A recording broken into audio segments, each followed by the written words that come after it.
Hey everyone, in today's video, I'm going to be going over what I believe are the top 10 best spells you can use in all of Elden Ring. So, let's get right into it. Coming in at number 10, we have Glintstone Arc. Honestly, I would say it's the best starter spell you can get. It's got a wide area of effect, making it very easy to land, and you can hit multiple enemies at the same time. Additionally, it's got a fast casting speed, low stat requirement, and it only costs 9 mana to use, making it very cost effective for the early game. But that's the thing, it's only an early game spell. Once you get further into the mid or late game, the damage doesn't hold up as well and you don't get a stagger effect at all. So most enemies are just going to run right through the spell since it's not going to kill them right away, and then they'll be right in your face, which is not something most people would want. However, the next spell on this list tackles some of these issues much better. Number 9, the GREATBLADE PHALANX. Your character summons 3 big swords that hover over your head and launch themselves at the nearest enemy in sight. It's a good spell for the mid game because it's got okay damage, being able to keep up with most of the enemies, and it can push them back as well, even staggering bosses, which is pretty nice.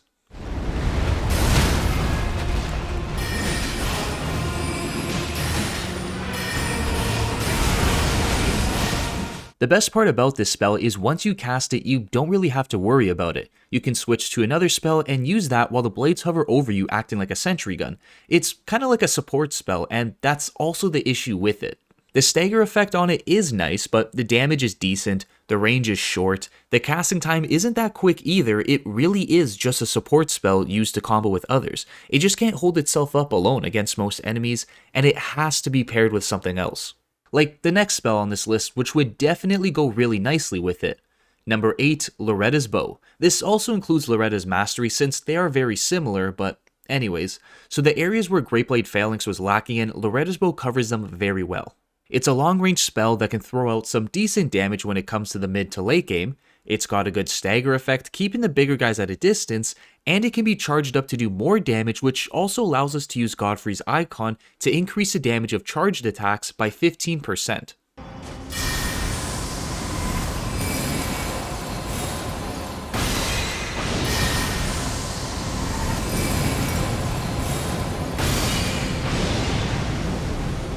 Generally, it's good in boss fights because of its long range and fast travel speed, so you can stand at the back of a room casting this with little to no problem as long as you have a strong summoning or teammate. As good as this spell sounds, it does come with some problems like before. Firstly, the amount of time it takes to cast this, you have to make sure you have a lot of space between you and your target. Secondly, this also goes with the first reason, but you become completely immobile, so no slowly walking back or chance to roll out of the way for any incoming attacks.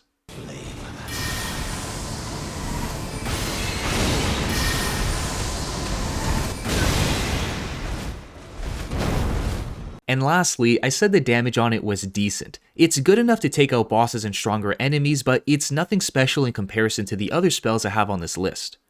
All in all, I would say it's fun to use and it can get you all the way to the end game, but as soon as you grab some of these other spells, you won't be using this as much. I mean, when you first walk into a boss fight and you have a ton of distance between the two of you, yeah, let off a few shots of Loretta's Bow, but as soon as it closes the gap, you'll want to switch to the number 7 spell on the list, the CARIAN Slicer. Your character conjures up a magical sword that does more damage than Glintstone Arc, but not as much as Loretta's Bow. Now this does sound kinda bad doing less damage than the previous spell on the list, so how does it rank higher than it with you also having to be up close to your target? Very simple. It does do less damage per hit, but it can be casted so much faster, allowing you to stack up tons of damage very quickly while being able to hit through shields. Obviously with reduced damage, but you still have a lot more mobility. Now since it's got that fast casting speed, you'll have time to roll out of the way of any incoming attacks.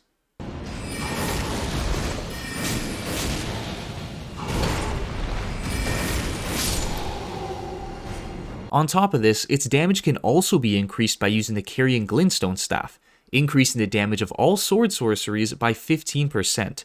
And finally, it only costs 4 mana to use. You can make a full build centered around this one spell and get through the entire game with it alone. Like, I wouldn't recommend doing that because having a variety of spells makes it so much more fun and definitely easier in certain areas, because there is 2 major issues with this spell. As mentioned before, you have to be right up close to your target to use it, and most builds that involve using spells aren't the tankiest out there, so if you do take a hit, they'll usually take out a massive chunk of health easily, if not two-shot you entirely. Then the other reason, which I wouldn't say is the worst thing, but it does go hand in hand with being up close to your target. There's no stagger effect at all to this attack, so you'll have to be very mindful when you're up close fighting bigger enemies or bosses cause they will poise right through your spell with no problem at all, and I don't think I need to mention this, but you're not going to win in those trades.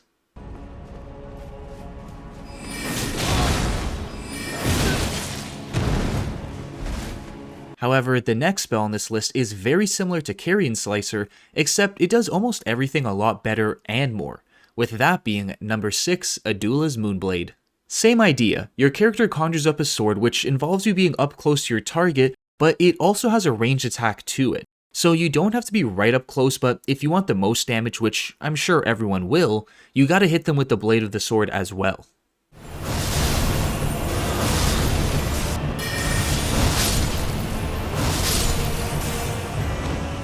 Speaking of that, it does about double the damage of CARIAN Slicer, it can be boosted more with the CARIAN GLINTSTONE staff, and the Snow Witch hat for another 10% increased damage, but the main things that made this stand out more is the fact it can proc the free status effect, taking a percentage of health away and making that target take 20% increased damage for 30 seconds. So after you proc Frost, you'll be doing even more damage afterwards, and there's very few spells in this game that can throw out a good amount of damage while having a status effect to them, so that's a really huge bonus. Additionally, it's kind of like a colossal sword, so you get that stagger effect on enemies, just allowing you to chain cast this until they drop without having to worry about dodging at all.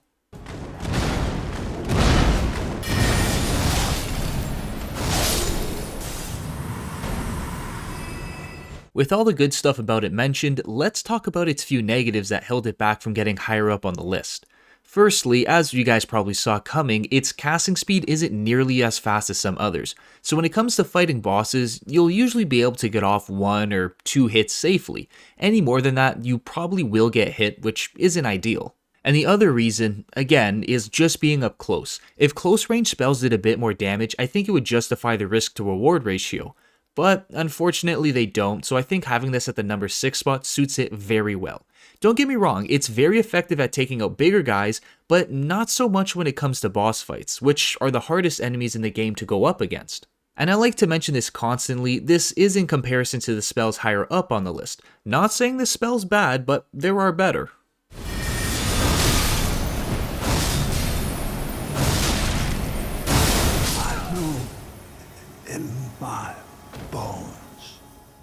Now the next one on here is going to somewhat contradict what I just said about doing damage, because this one doesn't do any at all. It's actually used to increase the damage of other spells by 35% for 30 seconds. Number 5, TERRA MAGICA. The reason I put it high up on the list is because it's able to turn spells like LORETTA'S bow and other ones that are only good for the mid game a much more viable option. Yes, the downside to it is it only lasts for 30 seconds and you can't leave the mark on the ground or else you lose that buff.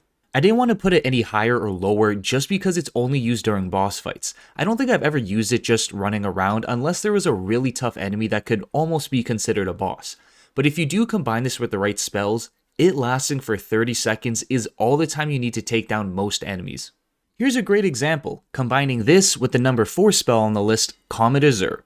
I don't think it needs much explaining, it's got to be the most well-known spell in the entire game. Just a straight laser beam melting anyone that gets caught in front of it.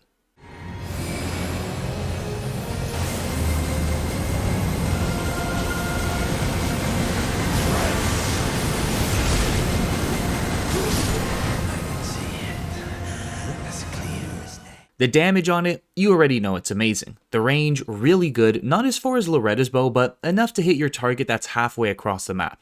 Easily one of the most powerful spells in the entire game, but not practical for most situations. What I mean by this is the damage and range is really nice, but the amount of mana it consumes to use this, unless you're running 8 mana flasks, you're not going to use this against every enemy in the game, and even the time it takes to cast this spell makes it even less viable when you are just running around.